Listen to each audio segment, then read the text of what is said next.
Damai sejahtera Tuhan kita Yesus Kristus menyertai kita semua.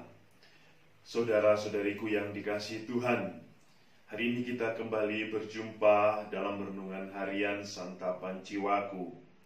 Kita semua diundang untuk mendengarkan sapaan Tuhan melalui firman yang akan kita dengar hari ini dari Injil Lukas, bab 17 ayat 20 sampai 25. Marilah kita bersama-sama mendengarkan firman Tuhan. Inilah Injil Yesus Kristus menurut Lukas. Sekali peristiwa orang-orang Farisi bertanya kepada Yesus, "Kapan kerajaan Allah datang?" Yesus menjawab, "Kerajaan Allah datang tanpa tanda-tanda lahiriah. Tidak dapat dikatakan, lihat ia ada di sini, atau ia ada di sana. Sebab sesungguhnya kerajaan Allah sudah ada di tengah-tengahmu." Yesus berkata kepada para murid, "Akan datang waktunya kalian ingin melihat salah satu hari Anak Manusia itu, tapi kalian tidak akan melihatnya. Orang akan berkata kepadamu, lihat, dia ada di sana. Lihat, dia ada di sini. Tetapi jangan kalian pergi ke situ, jangan kalian ikut. Sebab seperti kilat memancar dari ujung langit yang satu ke ujung langit yang lain, demikian pula halnya dengan Anak Manusia pada hari kedatangannya kelak. Tetapi ia harus menanggung banyak penderitaan dahulu dan ditolak oleh angkatan ini." Demikianlah Injil Tuhan. Saudara-saudari Santapan Jiwaku yang dikasihi Tuhan, hari ini kita mendengar bagaimana Lukas mempresentasikan kepada kita tentang kedatangan Tuhan. Bahwa hari di mana kedatangan Tuhan adalah hari yang tanpa akan ada tanda-tanda lahiriah. Sebab hari kedatangan Tuhan adalah misteri. Hanya Allah sendiri yang tahu kapan Allah akan datang. Oleh karena misteri, maka hal yang paling penting yang harus kita ketahui bahwa bagaimana kita bisa menyaksikan dan merasakan kerajaan Allah yang ada di dalam kehidupan kita di dunia ini. Yesus berkata, sebab sesungguhnya kerajaan Allah sudah ada di tengah-tengahmu. Kita harus memahami bahwa kerajaan Allah itu nampak di dalam kehidupan kita. Misteri kerajaan Allah sesungguhnya sudah hadir ketika kedatangan Yesus ke dunia.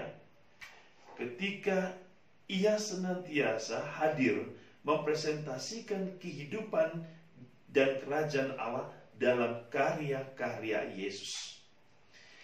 Ketika ada damai, ketika ada cinta, ketika ada kasih, ketika ada persatuan, disitulah kerajaan Allah hadir. Kerajaan Allah dibentuk oleh manusia, oleh karena manusia memahami apa yang menjadi kehendak Allah di dalam hidup. Atau sesungguhnya Allah sudah memberikan hal-hal kerajaan Allah di dalam kehidupan manusia.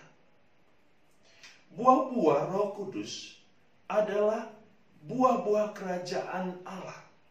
Sehingga setiap orang yang mampu hidup dan menghasilkan buah-buah roh, ia sesungguhnya sedang menghasilkan buah-buah kerajaan Allah. Sehingga kedatangan Tuhan yang harus dipersiapkan oleh manusia adalah sikap diri untuk hidup sesuai dengan kehendak Allah. Dan sikap hidup manusia yang terpenting dalam menyongsong kedatangan Tuhan adalah sikap pertobatan.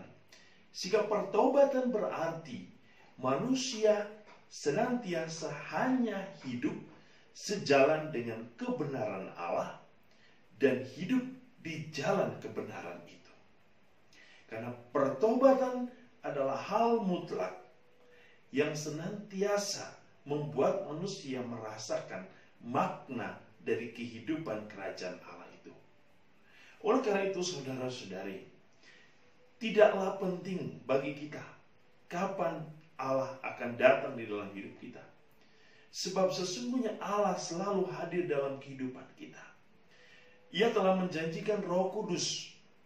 Roh Kudus telah hadir di dalam hidup kita. Roh Kudus menuntun hidup kita agar kita hidup sejalan dengan kehendak Allah. Roh Kudus sudah tinggal di dalam diri kita, seperti yang dikatakan oleh Santo Paulus.